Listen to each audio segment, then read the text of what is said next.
जय Malhar news चॅनलच्या सर्व प्रेक्षकांना सपना चौधरीचा नमस्कार। नंदुरबार जिल्ह्यातील मुख्यमंत्री युवा कौशल प्रशिक्षण रोजगार योजनेतील युवक पुन्हा बेरोजगार। कायमस्वरूपी रोजगार मिळावा या मागण्यांसाठी नंदुरबारसह राज्यातील युवकांचा मुंबईच्या आझाद मैदानावर अधिवेशन संपेपर्यंत बसणार। आझाद मैदानावर सुरू असलेल्या आंदोलनात सहभागी होण्यासाठी नंदुरबार येथून असंख्य बेरोजगार युवक मुंबईच्या दिशेने निघालेत। सरकारकडून दुर्लक्ष होत असल्याचा युवकांचा आरोप। मुख्यमंत्री युवा कौशल्य प्रशिक्षण रोजगार योजनेअंतर्गत नंदुरबार जिल्ह्यातील अनेक युवक युवतींना काही काळासाठी रोजगाराची संधी मिळाली होती, मात्र या योजनेचा कालावधी संपल्यानंतर अनेक तरुण पुन्हा बेरोजगार झाले आहेत। त्यामुळे शासनापर्यंत आपला आवाज पोहोचवण्यासाठी मुख्यमंत्री प्रशिक्षण योजनेतील लाभार्थी मोठ्या संख्येने मुंबईकडे रवाना झाले आहेत। आझाद मैदानावर धाक देत आपल्या मागण्यांसाठी आंदोलन करण्याचा इशारा या युवकांनी दिला आहे। तत्कालीन मुख्यमंत्री एकनाथ शिंदे यांच्या काळात सुरू झालेल्या या योजनेतून मिळालेला रोजगार कायमस्वरूपी कंत्राटी पद्धतीने 10,000 रुपयांच्या मानधनावर सुरू ठेवावा, अशी मागणी आंदोलनकर्ते करत आहेत। सरकार आमच्या मागण्यांकडे दुर्लक्ष करत असल्याचा आरोप करत अधिवेशन काळात आझाद मैदानावर ठिय्या आंदोलन करण्याचा इशारा बेरोजगार युवकांनी दिला आहे।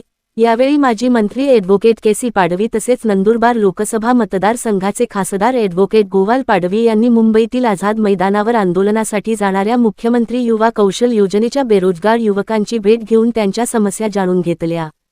सपना चौधरी, जय मल्हार न्यूज, नंदुरबार। एकनाथ शिंदे आपले मुख्यमंत्री होते तेव्हा योजना चालू केली होती मुख्यमंत्री युवा कौशल्य म्हणून। त्याने आम्हाला ट्रेनिंग आधी आम्हाला 6 महिने दिले प्रशिक्षण आणि शिक्षण वाईज आम्हाला दिला। आम्ही जिल्हा परिषद शाळेत होतो। आम्ही आधी आम्हाला 6 महिने दिले, त्याच्यानंतर पुन्हा आंदोलन झाले, त्याच्यानंतर वाढीव कालावधी म्हणून 5 महिने दिले, असे मिळून ते 11 महिने प्रशिक्षण दिलं। त्याच्यानंतर पुन्हा आमचं तेच हाल आहेत की आम्ही आंदोलन चाललंय आमचं। आणि ते म्हणतात ही फक्त योजना होती, ही काही नोकरी नाही असं म्हणतात ते। मी मुंबई आझाद मैदान इथं चाललोय सर। तिथं आम्ही कायमस्वरूपी रोजगार मागायचा आहे आम्हाला। आम्ही डायरेक्ट आम्हाला परमनंट करा असं आम्ही नाही म्हणत, कायमस्वरूपी द्या आम्हाला रोजगार, कंत्राटी द्या असं म्हणतो आम्ही। ते म्हणतात मागच्या गेल्या 2 वर्षापासून ते सेवानिवृत्त जे शिक्षक आहेत त्यांनाच पुन्हा ते 20,000 मानधन तत्वावर घेत आहे। त्यांच्याऐवजी आम्हाला द्या ना तुम्ही। आम्ही B.Ed, D.Ed, M.A, B.Ed असे आहोत, आमचं शिक्षण झालेलं आहे। हे 20वा आहे साहेब। मी निलेश आहे, नंदुरबार जिल्ह्यात प्रशिक्षणाचे जिल्हा प्रतिनिधी म्हणून काम करत असतो। आम्ही प्रशिक्षणार्थ्यांना जे महाराष्ट्र शासनाने आम्हाला आश्वासन दिलं होतं की तुम्ही प्रशिक्षण घ्या आणि प्रशिक्षण घेऊन आहे त्याची आस्थापनावर त्यांना कायमस्वरूपी रोजगार देऊ।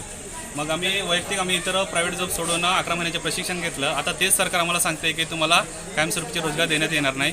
आमचं फक्त एवढं सांगायचं, जवळपास महाराष्ट्रामध्ये आम्ही 20 आंदोलन केले साहेब। नागपूर, नाशिक, जवळपास प्रत्येक जिल्ह्यामध्ये आंदोलन चालू आहे सध्याच्या स्थितीमध्ये। आणि हे प्रशिक्षणामध्ये जवळपास 1,16,000 प्रशिक्षणार्थ्यांनी रजिस्ट्रेशन केलं आणि सध्या आस्थापनावर काम केले त्यांनी। आणि ते 1,34,000 प्रशिक्षणार्थ्यांच्या आयुष्यासोबत महाराष्ट्र शासन खेळलं आहे। आश्वासन दिलं होतं तुम्ही, त्यांचे व्हिडिओ देखील आहे। आणि सध्या आता अधिवेशन चालू असताना मुख्यमंत्री साहेबांनी असं सांगितलं की आम्ही सांगितलंच नाही, पण त्यांनी सांगितलं ते व्हिडिओ देखील त्यांना प्रूफ दिले साहेब। आणि तरी ते शासन सांगत आहे की हां आम्ही सांगितलं नाही असं करून सांगत आहे। पण तुम्ही दिलं महाराष्ट्राच्या प्रशिक्षणार्थ्यांना सांगितलं होतं की 11 महिने प्रशिक्षण आहे त्या ठिकाणी कायमस्वरूपीचा रोजगार देऊ।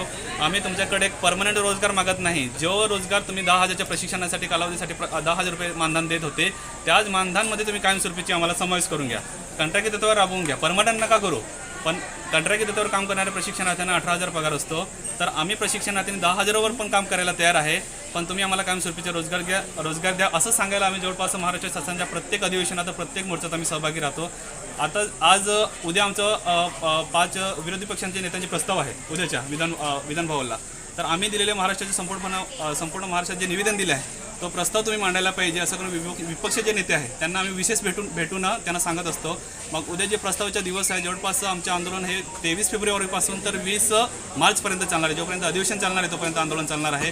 हे प्रशिक्षणार्थी गोरगरीब प्रशिक्षणार्थी नंदुरबारमध्ये सगळ्यात बेरोजगारीच्या पातळी जी सगळ्यात खालवलेली आहे। आज आम्ही सर 10,000 जॉबसाठी आम्हाला दिलेले जे प्रशिक्षणाचे पैसे होते 50-60 हजार रुपये, ते आंदोलनामध्ये फिरूनच संपून गेले. तरी पण हे प्रशिक्षणार्थी कुठं थांबत नाही. दिवस रात्र का असेना, आंदोलनामध्ये 20 दिवस का असेना, तरी पण ते जातात. म्हणून महाराष्ट्र शासनाला विनंती आहे की या प्रशिक्षणार्थ्यांना तुम्ही कायमस्वरूपीचा समावेश करून घ्या. तसंच आमचे खासदार साहेब आमच्या जिल्ह्याचे यांना देखील आम्ही विनंती करणार की आपल्या महाराष्ट्रासाठी या आपल्या नंदुरबार जिल्ह्यासाठी विशेष तुम्ही त्यांना कंत्राट तत्वाचे निधी मला रिक्तपद पण पडतोय सर. आम्ही जेव्हा आराखडा काढला ना RTI नुसार त्याच्यामध्ये पण रेल्वेवाल्यांचे 362 जागा रिक्त आहे, शिक्षकांचे 332 जागा रिक्त आहे. तर हे प्रशिक्षणार्थी डिग्री घेऊन आपल्याकडे आस्थापना हे रेडी आहे. तर तुम्ही त्या येणाऱ्या काळामध्ये या आपल्या जिल्ह्याला कंत्राट तत्वाची जरी रोजगार आणून दिला, विशेष आपल्याला आरोग्याच्या डिपार्टमेंटमधून म्हणा किंवा कोणत्या पण डिपार्टमेंटमधून, तर तसं तुम्ही मागणी करा आणि हे बेरोजगारी स्थळ आहे ते कुठेतरी कमी होईल. आमचा मुद्दा तुम्ही देखील मंत्र्यांना संपर्क साधून मांडा साहेब, एवढी विनंती राहणार तुम्हाला.